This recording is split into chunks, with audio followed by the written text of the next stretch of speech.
ఈరోజు నాకు మైండ్ చాలా పాజిటివ్‌గా అనిపించింది. మార్నింగ్ లేవగానే పూజ చేసుకున్నాను. అలాగే మా ఇంటి దగ్గర అక్క వాళ్ళు సత్యనారాయణ వ్రతం చేసుకుంటూ తాంబూలం కోసం ఇన్వైట్ చేస్తే వెళ్ళొచ్చాననమాట. ఇంకా అక్కడి నుంచి వచ్చిన తర్వాత మా వారైతే సరదాగా అలా బయటికి వెళ్దాము. క్లైమేట్ చాలా బాగుంది కదా బయట అని చెప్పేసి అన్నారు.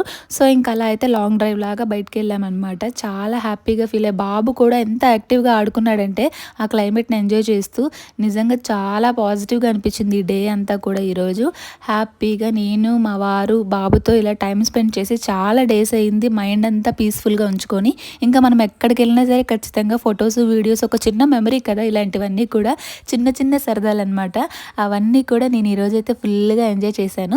చాలా దగ్గరగా ఉన్నట్టు అనిపించింది నాకు ఎందుకో నేచర్కి. ఆ చల్లటి గాలి, వాతావరణం చాలా బాగుంది. ఇంకా బాబు కూడా బాగా ఎంజాయ్ చేశాడు. అసలు వాడు వాటర్ అంటే భయం లేకుండా ఎంత బాగా ఎంజాయ్ చేశాడంటే వాడు పడిపోతాడేమో అని మేమే ఇంకా కేర్గా దగ్గరుండి చూసుకున్నాము. ఇంకా అక్కడి నుంచి అయితే మా వారు ఇలాగ చక్కగా ఒక మంచి రెస్టారెంట్కి తీసుకెళ్లారనమాట. వెజ్ రెస్టారెంట్కి. ఫుడ్ కూడా చాలా బాగుంది. చాలా డేస్ తర్వాత నా ఫ్యామిలీతో నేను ఒక క్వాలిటీ టైం స్పెండ్ చేశానేమో అనిపించింది. మరి వీడియో నచ్చితే ప్లీజ్ సబ్స్క్రైబ్ చేసేసుకోవచ్చు కదా.